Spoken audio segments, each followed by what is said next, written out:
और छोटे बाबा, इनका बस नाम ही छोटा है, आज बड़े कंट्रोल में है। और अच्छा है, कभी कभी आउट ऑफ कंट्रोल हो जाता है, जब स्पीड पकड़ लेते हैं तो आउट ऑफ कंट्रोल हो जाता है। लेकिन कलाकार हैं, कलाकार होते ही ऐसे बेबाक होते हैं, और जितने भी कलाकार हैं सब बहुत मस्त होते हैं। तो मैं चाहती हूँ एक बार इनके लिए जोरदार तालियां बजाइए। जब जैसा तब वैसा माहौल में आ जाते हैं। आज गुरुवार है इसलिए कंट्रोल। अच्छा, फास्टिंग में हैं आप। कहे तो से सजना, कहे तो से सजना,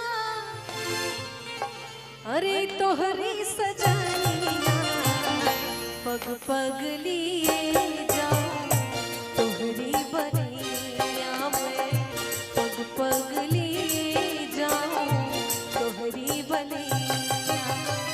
मगन अपने धुन में, मगन अपने धुन में रहे मोरे सैया, पग पग लिए जाऊं, तोहरी बनिया में पग पग लिए जाऊं, तोहरी बनिया।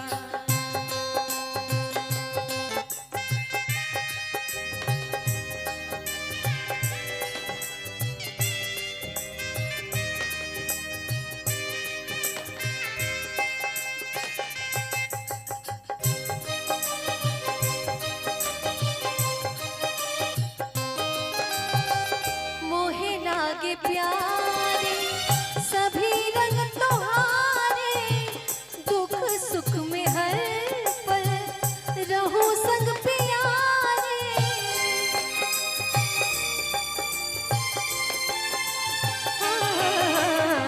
मोहे लागे प्यारे सभी रंग तोहारे, दुख सुख में हर पल रहूं संग प्यारे।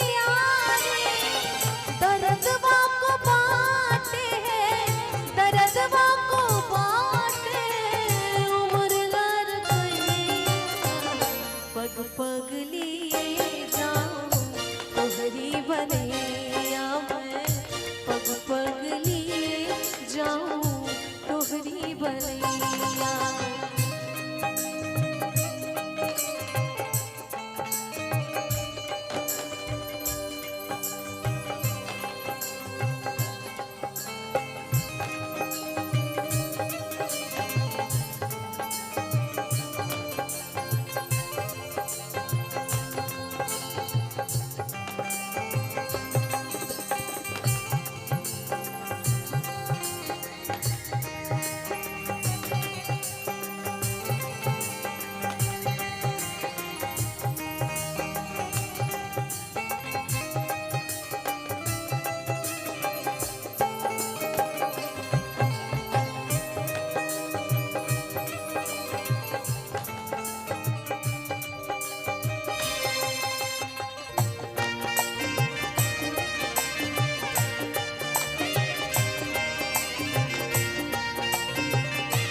मैं जग की